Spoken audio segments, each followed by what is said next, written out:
নমস্কার বন্ধুরা, ইতিহাসের ইতিকথার নতুন পর্বে আপনাদের সকলকে স্বাগত। সনাতন হিন্দু ধর্মে বাংলা ক্যালেন্ডার অনুসারে বছরের চতুর্থ মাস হল শ্রাবণ। আষাঢ়ের পরে এই মাসের আগমন। ভরা বর্ষার মাস হল শ্রাবণ মাস। এটি চাতুর্মাস্য ব্রতের মধ্যে অন্যতম একটি প্রধান মাস।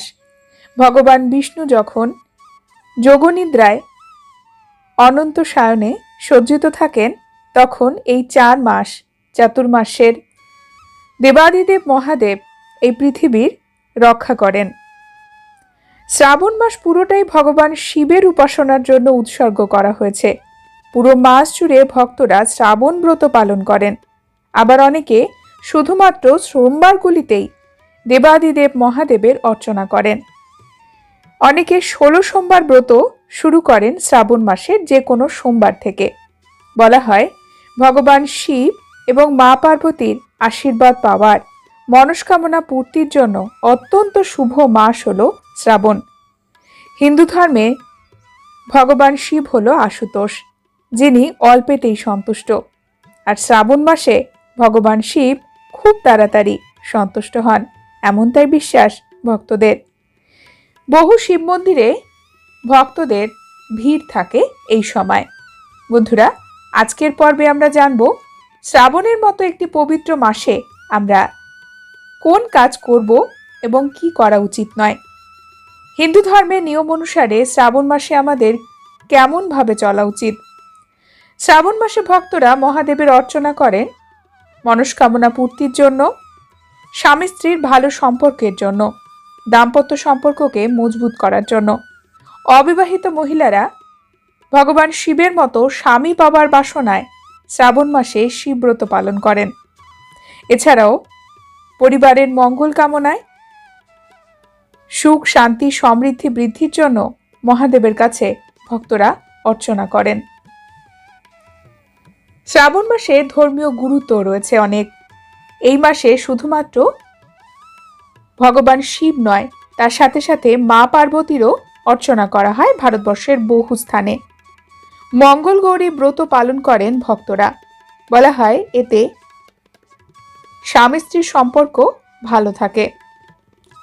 শ্রাবণ মাসে পৌরাণিক কাহিনী থেকে জানা যায়, সমুদ্র মন্থন হয়েছিল এবং এই সমুদ্র মন্থন থেকে উঠে আসা হলাহল বিষ নিজের কণ্ঠে ধারণ করে এই জগৎ সংসারকে রক্ষা করেছিলেন মহাদেব। এরপর থেকেই মহাদেবের নামকরণ হয়েছে নীলকণ্ঠ। আসুন জেনে নিই শ্রাবণ মাসে কোন কাজগুলো করা খুবই শুভ।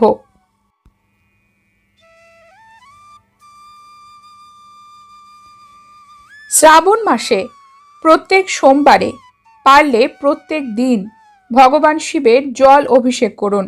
এতে মহাদেব অত্যন্ত খুশি হন এবং আশীর্বাদ বর্ষণ করেন। সোমবারগুলিতে ভোলে বাবার পুজো করার সময় পঞ্চামৃত দিয়ে মহাদেবকে অভিষেক করতে পারেন।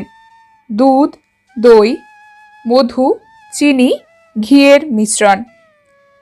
ভগবান শিবকে অবশ্যই বেল পাতা নিবেদন করবেন। এছাড়াও দূর্বা ঘাস, ধুতুরার পাতা, আকন্দ গাছের পাতা, বট গাছের পাতা, অশ্বত্থ গাছের পাতা, আম গাছের পাতা, এগুলো মহাদেবকে অর্চনা করার সময় অর্পণ করতে পারেন। বন্ধুরা, শ্রাবণ মাসে শমীপত্র ভগবান শিবকে অর্পণ করতে পারেন। শ্রাবণ মাসে রুদ্রাক্ষ মালা ধারণ করার জন্য অত্যন্ত শুভ একটি সময়। শ্রাবণ মাসে রুদ্রাক্ষের পুজো হয় এবং রুদ্রাক্ষের মালা পরা ফলদায়ক। মহিলারা এই মাসে মঙ্গল গৌরী ব্রত পালন করতে পারেন। শ্রাবণ মাসে ভক্তরা প্রতিদিন 108 বার মহামৃত্যুঞ্জয় জপ করতে পারেন। এছাড়াও ওম নমঃ শিবায় এই মহামন্ত্র জপ করতে পারেন। দারিদ্রতা এবং অভাব থেকে মুক্তির জন্য শ্রাবণ মাসে ভগবান শিবের অর্চনা করুন। এই মাসে আপনার সাধ্য অনুসারে আপনি দানও করতে পারেন। শ্রাবণ মাসে কোন কাজগুলো করা উচিত নয়। শ্রাবণ মাসে তামসিক জীবন যাপন করা উচিত নয়। সবসময় সাত্ত্বিক জীবন যাপন করার চেষ্টা করবেন। সাত্ত্বিক আহার ভোজন করার চেষ্টা করবেন। শ্রাবণ মাসে শাক জাতীয় খাবার, মূলো, বেগুন, পেঁয়াজ, রসুন এগুলো খেতে মানা করা হয়। শ্রাবণ মাসে আমিষ খাবার বর্জন করুন। এই সময় ফল খেতে পারেন, যে ফলগুলো এই সময়ে ঋতুকালীন ফল। শ্রাবণ মাসে মদ্যপানও কঠোরভাবে নিষিদ্ধ। শ্রাবণ মাসে কোনোভাবে উপবাসের জন্য সংকল্প গ্রহণ করলে সেই সংকল্প মাঝখানে ভেঙে দেবেন না, এতে কিন্তু আপনার উপকারের চাইতে অপকারই বেশি হবে। শ্রাবণ মাসে খাবারে সাধারণ লবণের পরিবর্তে সৈন্দক লবণ ব্যবহার করুন। এটি কিন্তু আপনার শরীর এবং স্বাস্থ্যের জন্য অত্যন্ত উপকারী। হিন্দু শাস্ত্রে শ্রাবণ মাসের বিশেষ গুরুত্ব রয়েছে।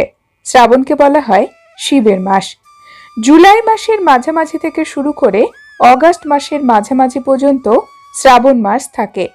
এই মাসে পূজিত হন দেবাদিদেব মহাদেব প্রত্যেক সোমবারে। অনেকে 16 সোমবার ব্রত শুরু করেন শ্রাবণ মাসে। বলা হয় মা পার্বতী এই শ্রাবণ মাসেই 16 সোমবার ব্রত শুরু করেছিলেন মহাদেবকে স্বামী হিসেবে পাওয়ার জন্য।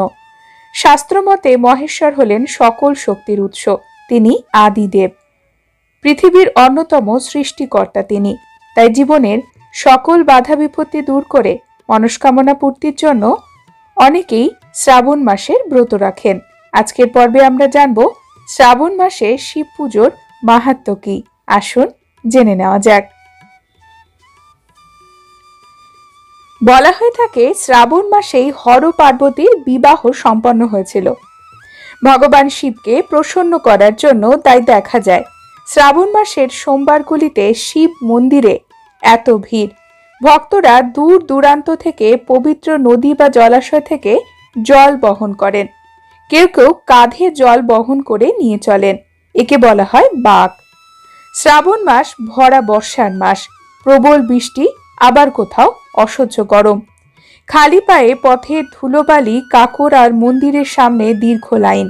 এইসব বাধা বিপত্তিকে তুচ্ছ করে চলেন ভক্তেরা। বাবার মাথায় জল, দুধ, বেলপাতা এবং বাবার পছন্দের ফুল অর্পণ করেন। ভক্ত যেমন বাবার পুজোর জন্য এত কষ্ট করেন, সেই রকম পরমপিতা ভগবান শিব ভক্তদের খালি হাতে ফিরিয়ে দেন না। ভক্তকে তার মনোমতো বরও তিনি প্রদান করেন।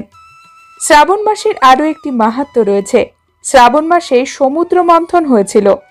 সমুদ্র মন্থনের ফলে সমুদ্র থেকে কালকূট বিষ উঠে আসে। সেই বিষের বিষাক্ত বাতাবরণে ত্রিলোক নষ্ট হয়ে যাবার উপক্রম হয়। দেবতা এবং অসুরদের প্রার্থনায় স্বয়ং ভগবান শিব সেই কালকূট বিষ গলায় ধারণ করেছিলেন, ত্রিলোক রক্ষা করেছিলেন। এই কারণেই তো ভোলে বাবার আরেক নাম নীলকণ্ঠ, কারণ এই বিষের প্রভাবে তার কণ্ঠ নীল হয়ে যায়। এই বিষের প্রভাব কম করার জন্য বাবাকে গঙ্গা জল অর্পণ করার নিয়ম রয়েছে শ্রাবণ মাসের সোমবারে।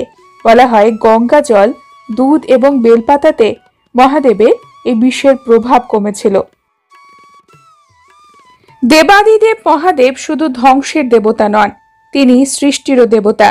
শ্রাবণ মাস হলো সৃষ্টির মাস, কারণ শ্রাবণ মাসে বৃষ্টি হয়, জমি হয়ে ওঠে উর্বর।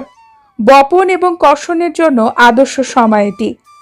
একদিকে যেমন জমিতে নতুন ফসল ফলানোর সময় শ্রাবণ মাস, অন্যদিকে শ্রাবণ মাসে পশু পাখিদের মিলনের সময়ও। এই কারণে অধিকাংশ ন্যাশনাল পার্কগুলো কিন্তু শ্রাবণ মাসে বন্ধ থাকে, যাতে দর্শকরা পশু পাখিদের বিরক্ত করতে না পারে। শিব সৃষ্টির প্রতীক, তাই এই মাসেই তিনি অধিক পূজিত হন। ভগবান শিব স্বয়ং সনত কুমারদের শ্রাবণ মাসের মহিমা সম্পর্কে জানিয়েছিলেন। শিবের ডান নেত্র সূর্য, বাম নেত্র চন্দ্র, তৃতীয় অর্থাৎ মধ্য নেত্র অগ্নি। চাঁদের রাশি কর্কট এবং সূর্যের সিংহ। যখন সূর্য কর্কট থেকে সিংহ রাশির দিকে যাত্রা করে, তখন দুটি সংক্রান্তির অত্যন্ত পুণ্য ফলদায়ী। এই পুণ্যকালই হলো শ্রাবণ মাস। এই কারণেই শ্রাবণ মাস হলো মহাদেবের অত্যন্ত প্রিয়। সোমবার শিবের সবচেয়ে প্রিয় দিন। সোমবার চন্দ্রমা বা চাঁদের দিনও। চাঁদ শিবের নেত্র, তার অন্য আরেক নাম হলো সোম। এই কারণেও এই দিনটি শিবের জন্য অত্যন্ত প্রিয়। শ্রাবণ মাসে সোমবারে শিব পুজো করার, উপোস করার বিশেষ রীতি প্রচলিত। এই মাসে শিব আরাধনা করার আগের দিনে অবশ্যই নিরামিষ আহার গ্রহণ করবেন। অনেকেই হবিষ্যান্ন গ্রহণ করেন অথবা একবেলা খান, এবং যেদিন শিব পুজো করবেন সোমবারে, সেই দিনে সকালে স্নান সেরে ব্রহ্ম মুহূর্তে ঘুম থেকে উঠবেন, তারপর স্নান সারবেন। স্নান সেরে শিব পুজো করার সংকল্প নেবেন। এই সংকল্প পূর্ণ করবেন, তারপরে কিন্তু আপনারা মুখে কিছু দিতে পারবেন। এই দিনে ফলাহার করা অত্যন্ত শুভ। এছাড়া অনেকে দুধ এবং সাবুও খেয়ে থাকেন, তবে কোনো রকম আমিষ জাতীয় খাবার গ্রহণ করবেন না। এছাড়াও এই দিনে খাবারে সাধারণ লবণের পরিবর্তে সন্দক লবণ ব্যবহার করার চেষ্টা করুন। বন্ধুরা, শ্রাবণ মাসের সোমবারে, প্রথম সোমবার, এক মুঠো আতপ চাল মহাদেবের পুজোতে অর্পণ করতে পারেন। দ্বিতীয় সোমবারে এক মুঠো তিল, আর তৃতীয় সোমবারে এক মুঠ গোটা মুগ অর্পণ করুন। চতুর্থ সোমবারে মহাদেবকে জব অর্পণ করুন। ভক্তরা বিশ্বাস করেন শ্রাবণ মাসের সোমবারে, বিশেষ করে দ্বিতীয় সোমবারে শিব পুজোতে তিল অর্পণ করার সময় মহামৃত্যুঞ্জয় মন্ত্র উচ্চারণ করলে দীর্ঘদিনের অসুস্থতা থেকে সুফল পাওয়া যায়, শরীর থেকে রোগ নিরাময় হয়। এই বিশ্বাস ভক্তদের বহুকালের। আরেকটি বিষয়, শ্রাবণ মাসে শিব পুজো করার সাথে সাথে মা পার্বতীর পুজো করতে ভুলবেন না। ভারতবর্ষের বহু স্থানে শ্রাবণ মাস জুড়ে মঙ্গল গৌরীর পুজো করা হয়, অর্থাৎ মহাদেবের পুজোর সাথে সাথে মা পার্বতীরও পুজো করা হয়ে থাকে। বন্ধুরা, আজকের পর্ব এ পর্যন্তই। পরবর্তী পর্বে নতুন একটি বিষয় নিয়ে আপনাদের সঙ্গে কথা হবে। ততক্ষণ সকলে সুস্থ থাকুন, ভালো থাকুন, আর পুরো ভিডিওটি দেখার জন্য আপনাদের অসংখ্য অসংখ্য ধন্যবাদ।